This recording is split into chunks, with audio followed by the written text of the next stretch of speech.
आज मैं तुम्हें उस नगरी की कहानी सुनाऊंगा जिसे स्वयं विश्वकर्मा ने ठाकुर जी के कहने पर समुद्र के बीचों बीच बसाया था। वह नगरी जहां की दीवारों में हीरे जवाहरात जे थे, जहां साक्षात लक्ष्मीपति श्री कृष्ण राजा बनकर निवास करते थे, द्वारका जिसका वैभव देखकर इंद्र भी लज्जित हो जाते थे। पर क्या तुमने कभी सोचा कि जिस नगरी के रक्षक स्वयं योगेश्वर कृष्ण हो, वह नगरी समुद्र में कैसे डूब गई?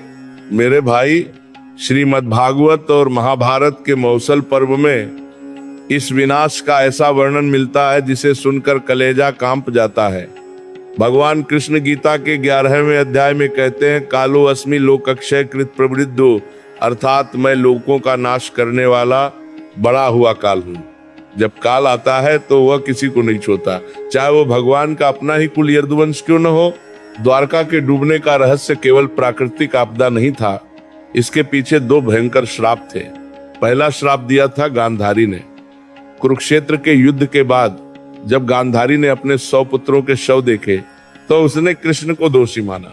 उसने क्रोध में आकर कहा, हे कृष्ण, यदि मैंने सच्चे हृदय से पतिव्रत धर्म का पालन किया है तो आज से 36वें वर्ष में तुम्हारे यदुवंश का भी वैसे ही नाश होगा जैसे मेरे पुत्रों का हुआ है। तुम अकेले तपोगे और तुम्हारी नगरी समुद्र में विलीन हो जाएगी। ठाकुर जी मुस्कुराए और कहा, माता, ऐसा ही होगा, क्योंकि वे जानते थे कि यदुवंश इतना शक्तिशाली हो चुका था कि उसे बाहरी कोई शक्ति नहीं मार सकती थी। उसे खत्म करने के लिए खुद ठाकुर जी की माया और एक श्राप की आवश्यकता थी। मेरे पागलों, दूसरा श्राप और भी विचित्र था। एक बार विश्वामित्र, कर्ण और नारद जैसे महान ऋषि द्वारका आए। साम्य कृष्ण के पुत्र और अन्य यदुवंशी बालकों ने ऋषियों के साथ उपहास करने की सोची। साम्य को एक स्त्री के वेश में सजाया गया और ऋषियों के पास ले जाकर पूछा गया, महाराज बताइए इस स्त्री के गर्भ से क्या पैदा होगा? अस्सियों ने अपनी दिव्य दृष्टि से सब जान लिया। वे क्रोधित हुए और बोले, मूर्खों, इसके गर्भ से एक ऐसा मुसल पैदा होगा जो तुम्हारे कुल का विनाश कर देगा। महाराज जी कहते हैं, अरे जब बुद्धि भ्रष्ट होती है तो इंसान संतों का अपमान करने लगता है, और संतों का अपमान ही साक्षात काल का निमंत्रण है। अगले ही दिन साम्ब के शरीर से सचमुच एक लोहे का मुसल निकला।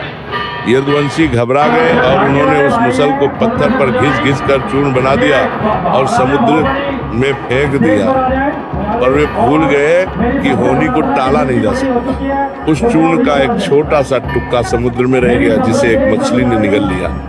वही टुकड़ा बाद में ठाकुर जी के चरणों में लगने वाला तीर बना। मेरे भाई, द्वारका का डूबना हमें यह सिखाता है कि अहंकार और संतों का अपमान बमे से बमे साम्राज्य को मिट्टी में मिला सकता है। द्वारका की वह भव्यता, वह सोना, वह वैभव सब एक पल में पानी के नीचे चला गया, क्योंकि वहां अधर्म ने प्रवेश कर लिया था। अब उस रहस्य की ओर भागते हैं जहां से विनाश की लहरें उठना शुरू हुई थी। द्वारका के डूबने का असली कारण केवल समुद्र का बनना नहीं था, बल्कि यदुवंशियों के भीतर का वह अहंकार और प्रमाद था जिसने उन्हें अंधा कर दिया था। श्रीमद् भागवत के 11वें स्कंध में वर्णन आता है कि जब विनाश का समय निकट आया तो द्वारका में भयंकर अपशकुन होने लगे। तेज हवाएं चलने लगी, चूहों की संख्या बढ़ गई और लोग एक दूसरे से बिना कारण झगड़ने लगे। भगवान कृष्ण सब समझ रहे थे। उन्होंने यदुवंशियों से कहा, भाइयों, अब द्वारका में रहना उचित नहीं है, यहाँ पर भयंकर उत्पात होने वाले हैं। चलो हम सब प्रभास क्षेत्र सोमनाथ के पास चलते हैं और वहाँ चलकर दान पुण्य और स्नान करते हैं। मेरे भाई, भगवान कृष्ण चाहते थे कि यदुवंशी अपनी शुद्धि करें, और होनी को कौन टाल सकता है। प्रभास क्षेत्र पहुँचते ही यदुवंशियों ने वह काम किया जो किसी भी कुल के विनाश का सबसे बड़ा कारण बनता है, मदिरापान। गरु पुराण और महाभारत में लिखा है कि यदुवंशियों ने मैरे नाम की नशीली मदिरा का इतना अधिक सेवन किया कि उनका विवेक पूरी तरह नष्ट हो गया। महाराज जी कहते हैं, अरे पागलों, जब इंसान के पेट में शराब जाती है तो उसके भीतर का पशु जाग जाता है। मदिरा के नशे में डूबे यदुवंशी आपस में पुराने झगड़ों को लेकर बहस करने लगे। सात्यकी और कृतवर्मा के बीच विवाद शुरू हुआ। देखते ही देखते वह बहस युद्ध में बदल गई। जिस यदुवंश को दुनिया की कोई सेना नहीं हरा सकती थी, वे आपस में ही एक दूसरे के खून के प्यासे हो गए। वहां एक और रहस्यमयी घटना घटी। जब उनके अस्त्र शस्त्र खत्म हो गए तो उन्होंने समुद्र के किनारे उगी हुई एरका घास उखाड़ ली। मेरे पागलों, ये वही घास थी जो उस मुसल के चूर्ण से पैदा हुई थी, जिसे ऋषियों ने श्राप दिया था। वह घास हाथ में आते ही लोहे के वज्र जैसी हो जाती थी। एक एक घास का तिनका तलवार और गदा का काम कर रहा था। श्री कृष्ण के सामने ही उनके पुत्र, पौत्र और भाई एक दूसरे को काट काट कर खत्म करने लगे। भगवान कृष्ण चुपचाप एक वृक्ष के नीचे बैठकर ये सब देख रहे थे। वे जानते थे कि ये काल का खेल है। गांधारी का श्राप और ऋषियों का वचन सत्य हो रहा था। जिस वंश ने धर्म की स्थापना में कृष्ण का साथ दिया था, वही वंश अब अधर्म और नशे के कारण स्वयं का अंत कर रहा था। देखते ही देखते हजारों यदुवंशी उस तट पर मृत पड़े थे। मेरे पागलों, द्वारका का यह भाग हमें यह सिखाता है कि जिस कुल में मर्यादा टूटती है और नशा प्रवेश करता है, उस कुल का रक्षक चाहे साक्षात भगवान ही क्यों न हो, उसका विनाश निश्चित है। भगवत गीता के दूसरे अध्याय में भगवान कहते हैं, क्रोधात् भवति सम्मोहा सम्मोहात् स्मृति विभ्रमा। क्रोध से मोह और मोह से बुद्धि का नाश होता है। यदुवंशियों की बुद्धि का नाश हो चुका था और यही द्वारका के जलमग्न होने की पहली सीढ़ी थी। जब भगवान ने देखा कि बलराम जी ने भी योग के द्वारा अपना शरीर त्याग दिया है, तो वे समझ गए कि अब उनके भी इस लोक से प्रस्थान करने का समय आ गया है। पर अभी द्वारका का समुद्र में डूबना बाकी था, जिसके साक्षी अर्जुन होने वाले थे। अब उस मर्म स्पर्शी क्षण की ओर चलते हैं, जिसे सुनकर भक्त का हृदय भर आता है। जब प्रभास क्षेत्र की वह भयंकर लड़ाई खत्म हुई और पूरा यदुवंश मिट्टी में मिल गया, तब भगवान कृष्ण ने देखा कि उनके बड़े भाई बलराम जी समुद्र तट पर बैठकर समाधि में लीन है और उनके मुख से एक विशाल श्वेत नाग शेषनाग निकलकर समुद्र में समा रहा है। बलराम जी ने अपना शरीर त्याग दिया था। अब ठाकुर जी अकेले थे। वे एक पीपल के वृक्ष के नीचे बैठ गए और अपना बायां पैर दाहिने घुटने पर रखकर विश्राम करने लगे। उनके चरणों का तलवा कमल की पंखुड़ी जैसा गुलाबी और चमकदार था। उसी समय जरा नाम का एक शिकारी वहां आया। मेरे भाई, यहाँ कर्म का एक अद्भुत चक्र देखो। ये जरा कोई और नहीं बल्कि त्रेतायुग का बाली था, जिसे भगवान राम ने पेड़ के पीछे से छिपकर मारा था। भगवान ने बाली को वचन दिया था कि अगले जन्म में तुम मेरी मृत्यु का कारण बनोगे। गीता में भगवान कहते हैं, कर्मणो ह्यप्पिबोधव्यम, कर्म की गति बड़ी गहन है। भगवान स्वयं अपने पूर्ति कांदा कर्मकून कार्मिका बनाए नियमों का पालन करते हैं। जरा शिकारी को दूर से भगवान का पैर किसी हिरण की आंख जैसा लगा। उसने विषैला तीर छोड़ा जो सीधे ठाकुर जी के तलवे में जा लगा। जब वह पास आया तो चतुर्भुज रूप में भगवान को देखकर कांपने लगा और पैरों में गिर पड़ा। पर ठाकुर जी मुस्कुराए और बोले, जरा डरो मत, ये तो मेरी इच्छा से हुआ है, तू तो केवल निमित्त बना है। महाराज जी कहते हैं, अरे भगवान को क्या कोई तीर मार सकता है? वो तो जन्मे है। पर उन्होंने अपनी लीला समेटने के लिए एक बहाना बनाया। इसके तुरंत बाद आकाश से दिव्य विमान आए और साक्षात नारायण अपने उसी दिव्य विग्रह के साथ परमधाम को प्रस्थान कर गए। अब शुरू हुआ असली हाहाकार। भगवान के जाते ही द्वारका अनाथ हो गई। अर्जुन, जो अपने मित्र और सखा से मिलने द्वारका की ओर दौड़ रहे थे, जब वहां पहुंचे तो नजारा देखकर दंग रह गए। वह नगरी जो कभी उत्सवों से गूंजती थी, आज वहां केवल विधवाओं के रोने की आवाजें आ रही थी। महलों में सन्नाटा था। द्वारका की गलियां सूनी थी। अर्जुन जब महल में प्रवेश किए तो भगवान की पत्नियां विलाप कर रही थी। अर्जुन का गला रुंध गया। उन्हें याद आया कि जिस कृष्ण के बल पर उन्होंने महाभारत जीती थी, आज वही कृष्ण इस लोक को छोड़ चुके हैं। अर्जुन ने निश्चय किया कि वे द्वारका की बची हुई महिलाओं और बच्चों को लेकर इंद्रप्रस्थ हस्तिनापुर जाएंगे। पर मेरे पागलों, द्वारका का अंत अभी बाकी था। समुद्र की लहरें बेकाबू हो रही थी। ऐसा लग रहा था जैसे सागर अपनी मर्यादा तोड़कर भगवान की नगरी को अपने भीतर समेटने के लिए उतावला हो रहा है। अर्जुन ने जैसे ही द्वारका के लोगों को बाहर निकाला और नगरी की सीमा छोड़ी, पीछे मुड़कर देखा तो एक खौफनाक दृश्य था। विशाल समुद्र की लहरें पहाड़ जैसी ऊंची उठी और देखते ही देखते सोने के मोहल्लों, रत्नों की सड़कों और उस दिव्य नगरी को निगल गईं। अर्जुन खड़े खड़े देखते रह गए। वह नगरी जो कल तक वैभव का शिखर थी, आज जलमग्न हो चुकी थी। समुद्र ने केवल एक जगह छोड़ी, भगवान का निज मंदिर।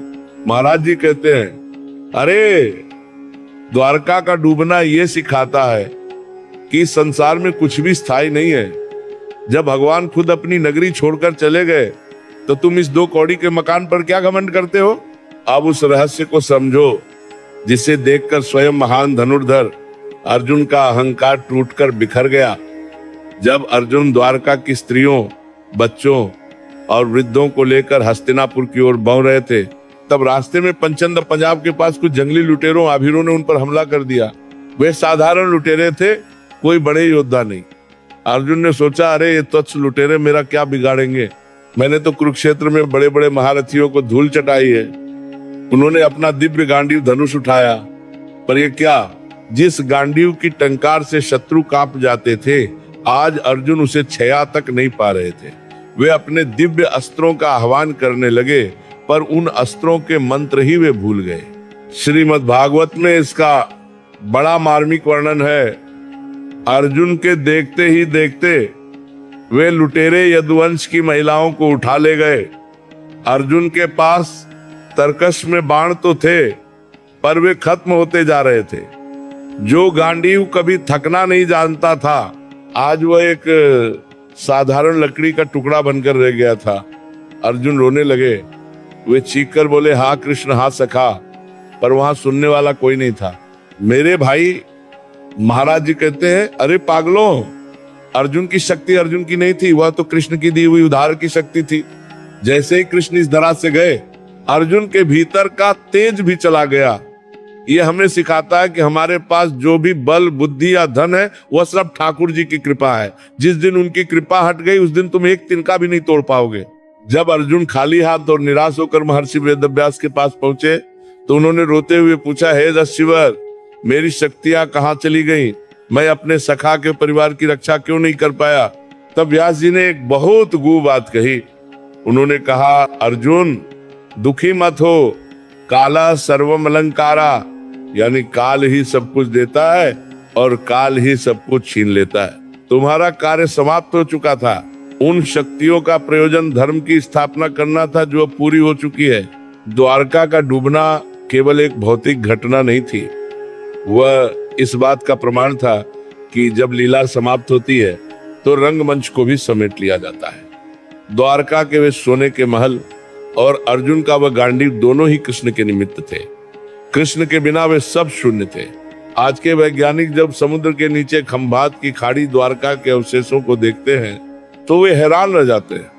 वहां आज भी बड़ी बड़ी दीवारें और कलाकृतियां मिलती हैं जो यह सिद्ध करती हैं कि हजारों साल पहले वहां एक भव्य नगरी थी। पर विज्ञान केवल कैसे हाव बता सकता है, क्यों? वाय का जवाब तो केवल शास्त्रों में ही है। द्वारका इसलिए डूबी क्योंकि वहां का आध्यात्मिक बल कृष्ण के साथ ही चला गया था। महाराज जी कहते हैं, अरे तुम जिस दुनिया को सच मानकर बैठे हो, ये भी एक दिन डूब जाएगी। काल की एक लहर आएगी और तुम्हारा नाम निशान मिट जाएगा। केवल वही बचेगा जो नाम की नाव में सवार होगा। अब उस हिस्से पर आते हैं जो उन लोगों के मुंह पर तमाचा है, जो कहते हैं कि महाभारत और द्वारका केवल एक कल्पना या कहानी है। आज का विज्ञान भी उस स्थान के सामने नतमस्तक है जिसे हम बेट द्वारका और मुख्य द्वारका के पास समुद्र की गहराइयों में देखते हैं। श्रीमद् भागवत पुराण में लिखा है कि समुद्र ने द्वारका को डुबोते समय केवल भगवान का मंदिर छोड़ा था, लेकिन जब 1980 के दशक में समुद्र विज्ञानियों और पुरातत्वविदों ने गुजरात के तट पर खुदाई और गोताखोरी शुरू की, तो जो मिला उसने पूरी दुनिया को हिलाकर रख दिया। समुद्र के नीचे लगभग 30 से 40 फीट की गहराई में आज भी एक विशाल नगरी के अवशेष मौजूद हैं। मेरे भाई, वहां क्या मिला? वहां पत्थर की विशाल दीवारें मिली, बड़े बड़े खंभे मिले और ऐसे एंकर लंगर मिले जिनका वजन कई टन है। वैज्ञानिकों का कहना है कि ये अवशेष कम से कम 5000 से 9000 साल पुराने हैं। ये वही समय है जब महाभारत का युद्ध हुआ था। वहां की बनावट को देखकर इंजीनियर भी हैरान है।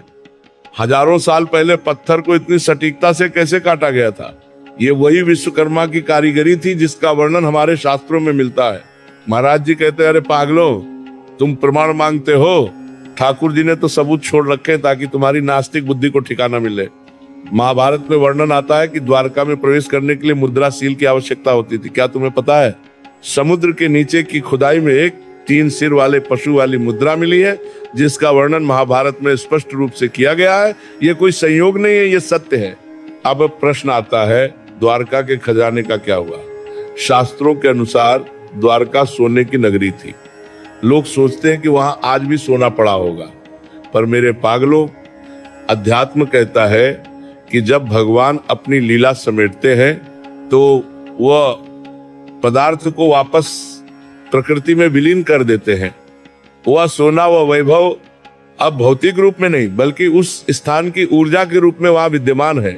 आज भी जो भक्त श्रद्धा से द्वारका के तट पर बैठता है, उसे समुद्र की लहरों में कृष्ण की बांसुरी और पायल की खनक सुनाई देती है।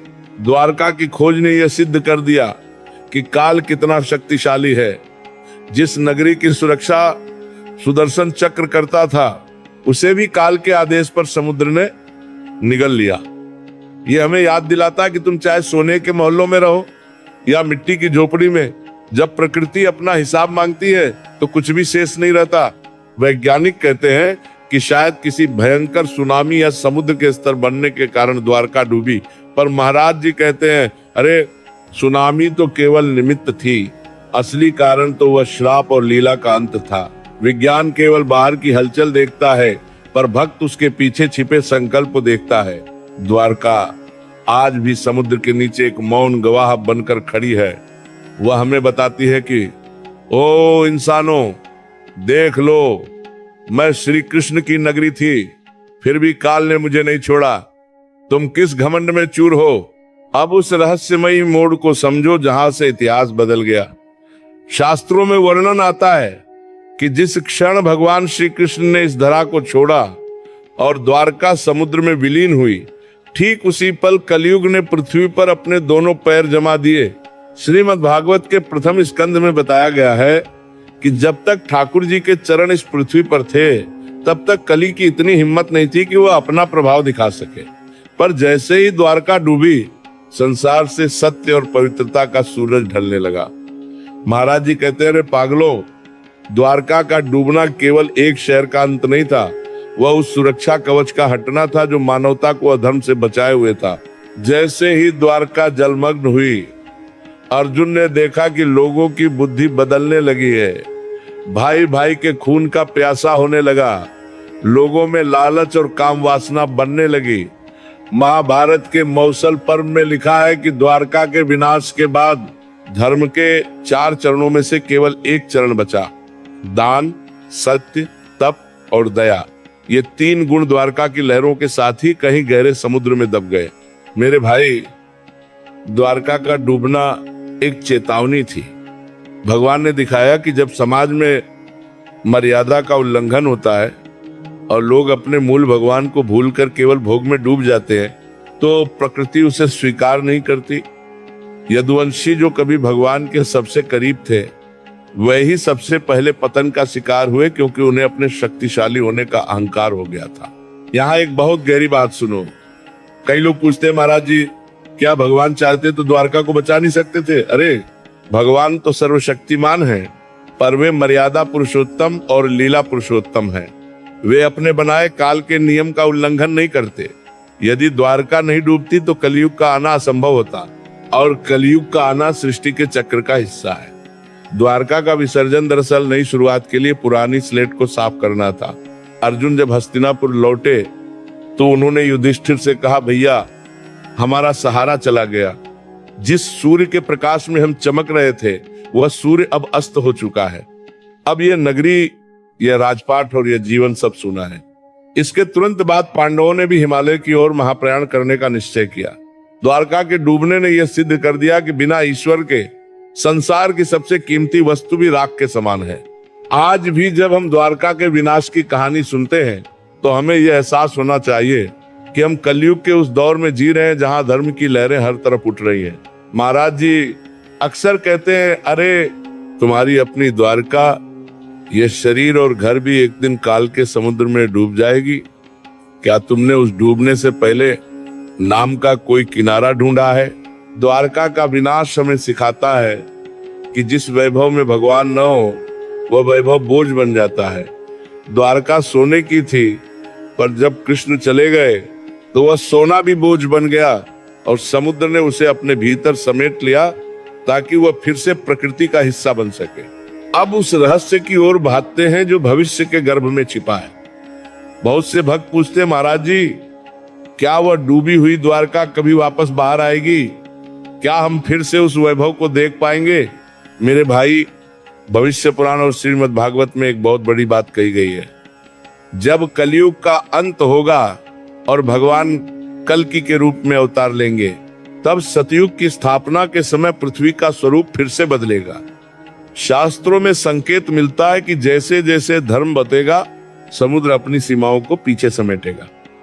वह समय आएगा जब डूबे हुए तीर्थ फिर से प्रकट होंगे। पर महाराज जी एक मर्म की बात कहते हैं, अरे पागलों, पत्थरों की द्वारका प्रकट हो भी जाए तो क्या करोगे? असली द्वारका तो तब प्रकट होगी जब तुम्हारे हृदय में कृष्ण बैठेंगे। अब सुनो उस समुद्र का रहस्य। आज भी जो लोग द्वारका के समुद्र तट पर जाते हैं या गोमती नदी और सागर के संगम पर स्नान करते हैं, वे एक विशेष ऊर्जा का अनुभव करते हैं। गोताखोरों ने अपनी रिपोर्ट में बताया है कि समुद्र के भीतर जहां द्वारका के अवशेष हैं, वहां की मछलियां और जलीय जीव अन्य जगहों की तुलना में बहुत शांत है। वहां की लहरों में एक अलग तरह की ध्वनि सुनाई देती है। महाराज जी कहते हैं, अरे वह स्थान आज भी सिद्ध है। भले ही भौतिक रूप से नगरी डूब गई हो, पर सूक्ष्म रूप में आज भी वहां भगवान की लीलाएं चल रही हैं। इसे अदृश्य द्वारका कहा जाता है। कई संतों ने अनुभव किया है कि आधी रात को समुद्र की गहराइयों से शंख की ध्वनि और वेद मंत्रों का उच्चारण सुनाई देता है। यह इस बात का प्रमाण है कि जिस जगह पर साक्षात पूर्ण ब्रह्म के चरण पड़े हो, वह स्थान कभी ऊर्जाहीन नहीं हो सकता। एक और बहुत बड़ी बात जो आधुनिक विज्ञान को भी सोचने पर मजबूर करती है, द्वारका का चुंबकीय क्षेत्र। वैज्ञानिकों ने पाया है कि द्वारका के उस विशेष समुद्री क्षेत्र में चुंबकीय तरंगें बहुत सक्रिय हैं। क्या यह वही सुदर्शन चक्र का प्रभाव है? शास्त्र कहते हैं कि द्वारका की रक्षा के लिए सुदर्शन चक्र हमेशा तैनात रहता था। भले ही नगरी डूब गई, पर उस चक्र की सुरक्षात्मक ऊर्जा आज भी वहां के जल को पवित्र बनाए हुए है। मेरे पागलों, द्वारका का बार बार डूबना और फिर से चर्चा में आना हमें एक ही संदेश देता है, परिवर्तन ही संसार का नियम है। कल जो समुद्र के ऊपर था, आज वो नीचे है। कल जो नीचे है, वो फिर ऊपर आएगा। पर इस ऊपर नीचे के खेल में जो स्थिर है, वो केवल कृष्ण नाम है। भविष्य पुराण के अनुसार जब सतयुग आएगा तो पृथ्वी फिर से रत्नों को उगलना शुरू करेगी, पर तब तक के लिए द्वारका समुद्र की गोद में विश्राम कर रही है। वह एक टाइम कैप्सूल की तरह है जिसने हजारों साल का इतिहास अपने भीतर संभाल रखा है। महाराज जी कहते हैं, अरे तुम द्वारका को समुद्र में क्यों ढूंढ रहे हो? तुम तो बस राधा राधा जपो, तुम्हारे हृदय में खुद साक्षात द्वारकाधीश आकर बैठ जाएंगे। और जिस दिन वो बैठ गए, समझ लो तुम्हारी डूबी हुई तकदीर की द्वारका फिर से खड़ी हो गई। हमने सुना कि सोने की द्वारका डूब गई, हमने सुना कि यदुवंश खत्म हो गया, हमने सुना कि अर्जुन की शक्ति चली गई, पर इस सब का तुम्हारे और मेरे जीवन से क्या लेना देना? मेरे भाई, ये केवल एक ऐतिहासिक घटना नहीं है, ये हर इंसान के जीवन का भविष्य है। महाराज जी कहते हैं, अरे पागलों, तुम जिस शरीर को सजा रहे हो, जिस घर को बनाने में पूरी जिंदगी लगा दी, जिसे तुम अपनी द्वारका समझते हो, क्या तुम्हें यकीन है कि काल की लहर इसे नहीं छुएगी? श्रीमद् भागवत गीता के अंत में संजय कहते हैं, यत्र योगेश्वरः कृष्णो यत्र पार्थो धनुर्धरः तत्र श्रीर विजयो भूतिर ध्रुवा नीतिर्मतिर्मम। जहाँ कृष्ण है वहीं श्री लक्ष्मी, विजय और विभूति है। द्वारका तब तक सुरक्षित थी जब तक वहां कृष्ण थे। जैसे ही कृष्ण ने वह नगरी छोड़ी, सोने की दीवारें मिट्टी बन गई। यही तुम्हारे जीवन का भी सच है। जिस दिन तुम्हारे जीवन से भगवान और धर्म निकल जाएगा, तुम्हारी सफलता की द्वारका को डूबते देर नहीं लगेगी। द्वारका के विनाश से 3 बड़ी सीखें लो।